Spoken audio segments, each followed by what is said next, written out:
Update. My girlfriend just gave birth to our first child. I know I'm not a biological father, and I revealed I knew as soon as she gave birth. Original post. I'll try to keep this short because I'm planning to go to a bar soon. I found out when she was about 6 months along. The guy Brian approached me at work. "Are you Sarah's boyfriend?" I said yeah and asked what he wanted.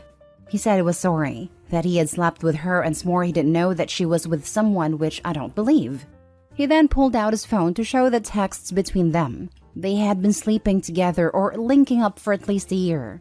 Then she found out she was pregnant, and they came to an agreement to just pretend the baby was mine. In return, she wouldn't lose her perfect life, and he wouldn't be responsible for a baby. I knew it was weird. We had been having problems trying for a baby, and all of a sudden she got pregnant so easily. But he explained that he had been thinking about it, and he recently became a Christian. He said that he couldn't live his life knowing that I was living a lie, while his child didn't know their real father.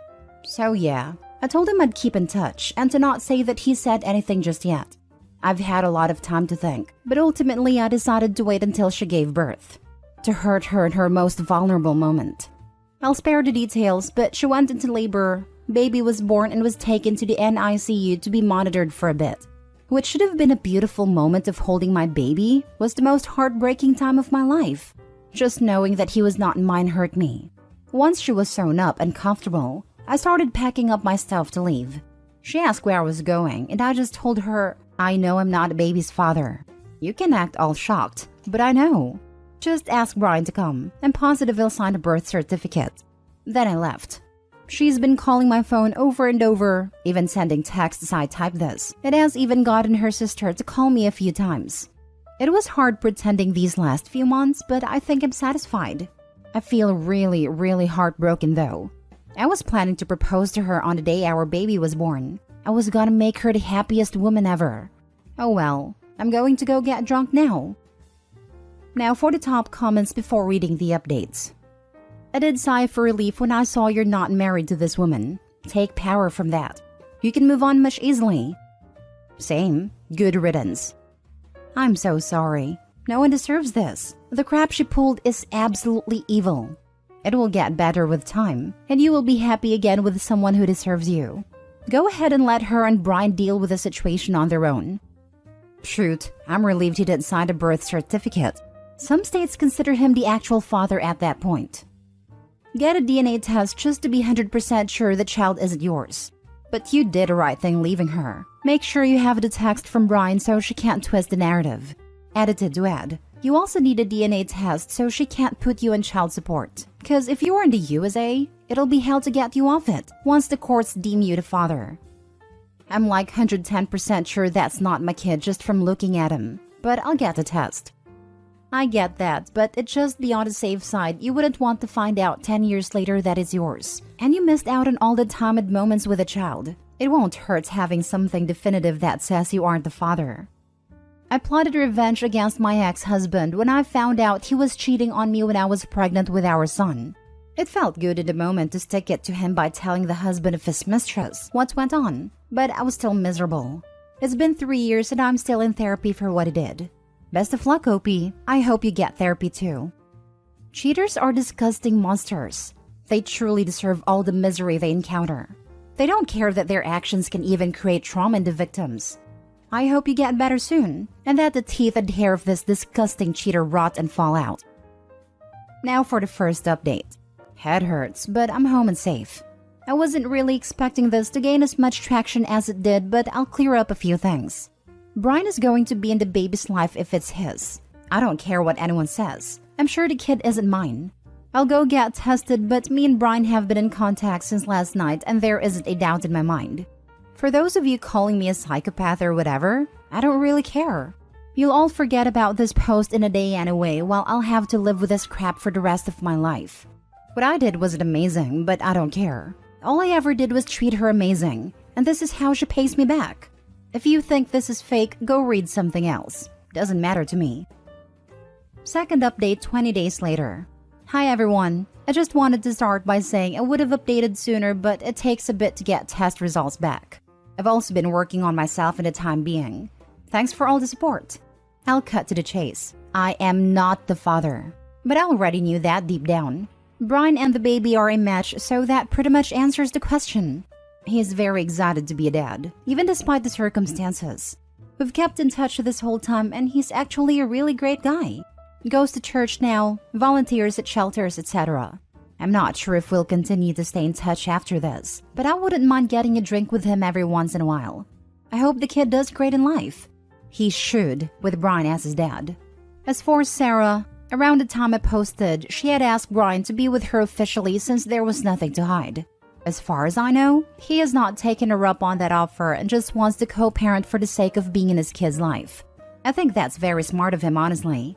Me and her have talked as well. We talked about where it all went wrong. She felt as though I wasn't there for her fully and just felt unfulfilled, which I understand. I wasn't always the best guy, but I treated her the best I could. I guess it just wasn't meant to be. She started crying and I did give her a hug, but I made sure she knew it wasn't because I cared about her. She's offered to stay friends and for me to visit if I want, but I declined. I'm not really interested in keeping up with her and her kid, but I did give her the stuffed animal I was planning to give our kid someday as a gift. She's been staying with her mom and has fully moved out her stuff. She asked me to keep her number, but I blocked her the same day she finished moving out. So it's just me now. I'm not gonna lie, my heart has been super heavy. But I think I'll be okay. There's a cute girl at my work and we've been talking. She's a single mom and has been awesome so far. I explained that I wanted to go slow because of my recent breakup, and she understands. We've hooked up once or twice, nothing serious yet. I just want to be by myself for now, but I'll likely give her a shot when I'm ready. That's it for now. I'm depressed, but I'm working out now at least. I never want to talk to Sarah and will likely never see her again.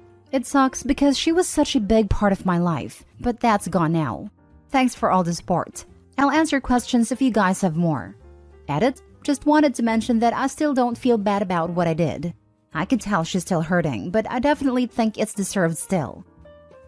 You handled that all incredibly well. I'm glad you gave us an update because this internet stranger was concerned and rooting for you. Everything meant for you will find you, and you'll be a great partner and parent if you want one day. Hang in there. Yeah, you did it right. Work on yourself a little now and be yourself. We'll overcome all. Cheer up. Yeah, you got this. We've all been through our fair share of trauma and we always overcome them because we grow and move on. It'll be a long process, but it'll be worth it. I believe in you, and I know for a fact that everything bad happened to you will be compensated in the form of everything good.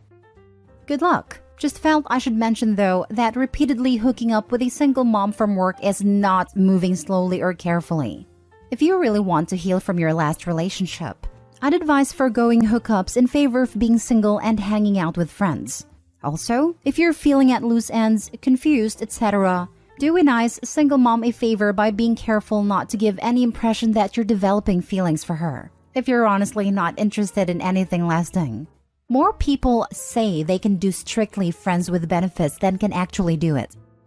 Yeah, I definitely don't want to add more drama to her life, with her being a mom and everything. I'm interested in her. I just want to focus on getting myself in a good spot so I don't drag crap into my next relationship. The hookups was her idea mostly. She said she was fine with the casual stuff. I'd definitely be honest with her if I completely wanted to stop seeing her, or didn't think it would go long term. Just to let you know, her excuse for cheating is so BS. If her needs weren't fulfilled, she should have communicated that, instead of lying and waiting to find out if she could get away with cheating or not. OP, you handled this so well. I wish you peace in mind. Yup. Soon as I read that part, I went, oh yeah, she's full of it. I think in a way OP knows this. Now for the last story. Update. Would I be the a-hole for moving away from my disabled boyfriend? Original post. I, 25 female, have been with my boyfriend, 25 male, since we were 19. When we were 23, he was injured in a skiing accident. His injuries were so severe that he was paralyzed from the neck down, that he has been semi-comatose ever since. Other than that, he can do very little. He is no longer there. His body is essentially functioning on autopilot. There are more medical issues, but I do not want to divulge his private information any more than I have to. We were planning to get married, and I still love him very much. Since his accident, he has lived at a hospital and then his parents. We lived together, but our 5th floor apartment was not suitable for his needs, and I worked too much to care for him. His parents live 90 minutes out from our city. I visit 4 out of 5 times a week, sometimes more if I can. It's been a point of contention between his mother and myself that I do not visit every day. I literally cannot do this with the hours I work, and I'm scared I will get in a road traffic accident driving in the dark and icy conditions, as we live in a very snowy, icy state. His family basically lives on a mountain and runs a skiing resort, so the roads are terrifying. I work in a small and intensely competitive field. The salary I'm on right now is fine for the city I live in, but I could be earning almost double if I relocate. I've been offered an amazing job across the country, and I really want to take it. When I told his mother about how I was considering this job, she lost it. She told me I was an awful person to consider moving away from him. She said I was betraying him by abandoning him and moving on. I told her that I couldn't just stop living because of what happened, and she started screaming at me. I am empathetic because I understand that she feels as though the world is moving on without him. I feel that way too. I am very conflicted. I am unsure if it is wrong to do this. Me and my boyfriend had promised we would marry each other, and I do feel like I am abandoning him. Would I be the a-hole for taking the job? Not the a-hole. From what you described, he has no idea you're there. And you're very kind to have hung on this long. But you can't keep putting your life on hold for someone who is permanently semi-comatose. This is about his mother not wanting to feel abandoned. It's not about him. To be honest, his parents are cruel for keeping him on life support. A good reminder that everyone should have an advance directive, even if you're 23 years old. Not the a-hole. I doubt your boyfriend would want you to give up on your dreams. This here. Anyone who truly loves you wouldn't want to hold you back. Your boyfriend's mother is grieving. It is especially hard to grieve when they are still technically alive. I've worked in neurodisability, and it's one of the hardest things about brain injuries. You lose your loved one twice. The first loss is when they have their injury and change, either through becoming a different person due to the brain injury or through never fully waking up, coma, minimally conscious state, or vegetative state. It sounds like your boyfriend is in a persistent disorder of consciousness and will not come back to who he was before. So while he is still here, you have to grieve his loss. The second loss is when they do eventually pass, which can be fairly quickly or many years from now. I can see that you have empathy for what your boyfriend's mother is going through, and that is what is difficult. And I imagine there is some guilt from yourself as well, which is completely normal. You planned a life with someone who isn't really there anymore, and now you need to decide what is best for you. Your boyfriend is being taken care of, and if what you need to do for yourself is to move on, then that is what is the right thing to do. I would suggest speaking to a therapist about these feelings before and after any decisions are made, to work through your feelings and the inevitable fallout of any decisions you make. No matter what you chose, there will be issues and difficulties. I wish you all the best, OP. I'm sorry you are having to deal with this loss and having to make such difficult decisions. Not the a-hole. Now for the update. I just would like to update anyone who left a kind comment and might stumble upon the update. That post and the comments and chats I received have pushed me to accept the job. I moved cities January 9th. I start my job January 16th. This is all happening very quickly, but I have realized that I do need to put myself first. And I am not an a-hole for living my life, despite it being incredibly painful. My boyfriend's mother does not agree though, and she's no longer speaking to me. I am not allowed to see my boyfriend, who I guess is no longer my boyfriend and hasn't been for 2 years. I knew this would happen, so I said goodbye to him before I told her. I do not want to repeat what she said to me, however, it was awful. She says I ruined Christmas because I made a decision on the 23rd. But she knew this was possible, and it was a time-sensitive offer. As one commenter said, it was never going to be a good time to do this. On the plus side, her hating me has made it so that I have to leave for this job, and I have no ties here anymore. I may be the a-hole in her eyes, but this is what I need. I am having fleeting moments of regret, but my family and therapist have said that in the 5 days since making this decision, I seem lighter. I am excited for this new chapter. Thank you again for the kind comments. Thank you for the update. You've done nothing remotely wrong. Good luck, OP. You deserve happiness, and I'm certain it's what he would have wanted. OP's not the a-hole, but I'm curious about the extent of her partner's injury. She described him as comatose and doesn't include any dialogue with him. Is there brain damage? What is the prospect of his recovery? Was the mom mad because she hoped OP would be his full-time caregiver someday? He is paralyzed from the neck down, and his brain is very damaged. His doctors have repeatedly described him as gone. His brain is basically just keeping the body functional enough, and no chance of meaningful recovery.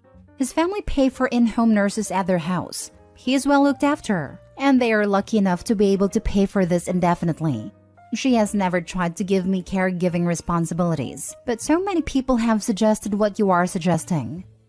Try to not feel guilty. Your boyfriend is not there anymore, and you have already been grieving for 2 years. It is time to move on, which is what any sane person would advise you to do. Congratulations and good luck with your new job and best wishes for your future. You have done the right thing, and I'm so pleased to hear this update. Your boyfriend would not have wanted you to spend your life doing nothing, going nowhere and not moving on, no matter what his mother says. I hope this is a beautiful new beginning for you. Came to say exactly this. I understand mom is hurt, but she is selfish to expect OP to die inside too. Grief does strange things to us. Her moving on is a signal to the mother that the world is going on without her son, which is hard for grieving parents to accept. My own mom has been through this with every life milestone I go through, due to us losing my sister about a decade ago. OP is still making the right decision by allowing herself to move forward, and her empathetic heart is wonderfully strong. I wish her all the best as she lives her life for herself. For those that are angry at the mother in this story, I suggest you watch Steel Magnolias. It's a movie that does a wonderful job showcasing exactly what parents in these situations go through.